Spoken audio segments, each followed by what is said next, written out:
Hey everyone, Leo with Dreaming Tree. I have a little quick tip for you. Well, first off, let me just inform you that we've released some bonus content.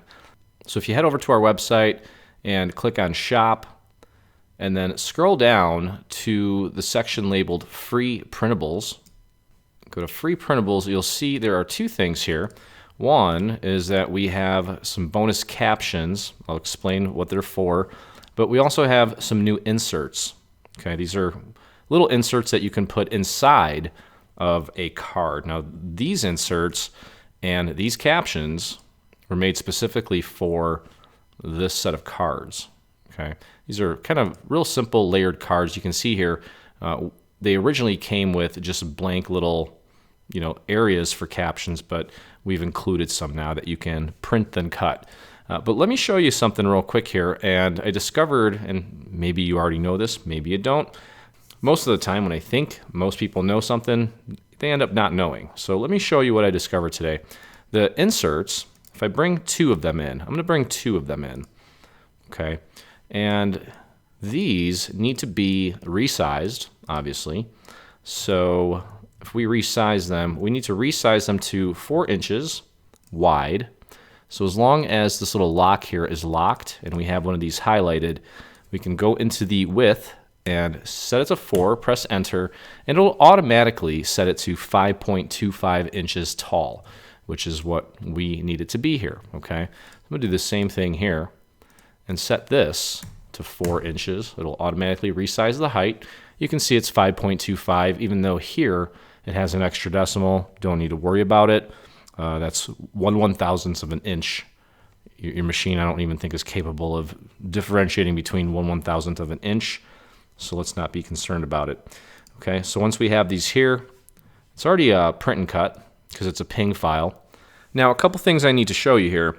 When I hit make, it is going to place these on my default mat size or media size. And I have my default set to 8.3 by 11.7, which is an A4. Let me go back real quick and show you. If you click on your username up here and go to settings, you can go under load type and change your print and cut size to 8.5 by 11. And then we'll hit done. So now when I hit make, it defaults to 8.5 by 11. But now look what happened here. It put them each on separate mats. Okay. And I thought to myself, wait a minute, I should be able to fit both of these on here. So here's what I did. I took and I rotated this like this. I moved this up as far as it'll go. Okay. Then I went over to mat 2.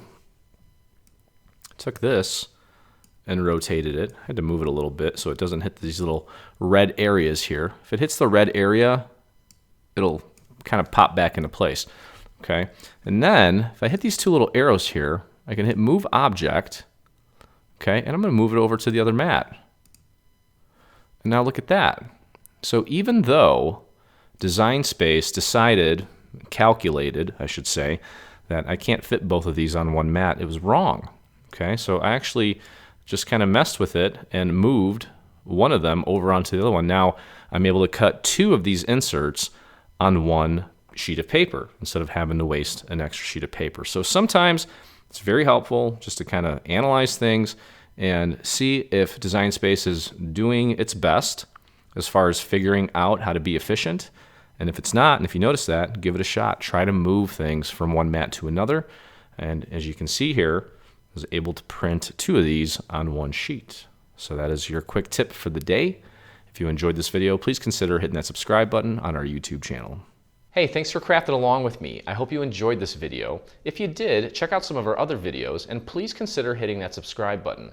Also, don't forget to visit our site and check out our free SVG section where you'll find over 140 free SVG files complete with assembly tutorials. I'll see you in the craft room.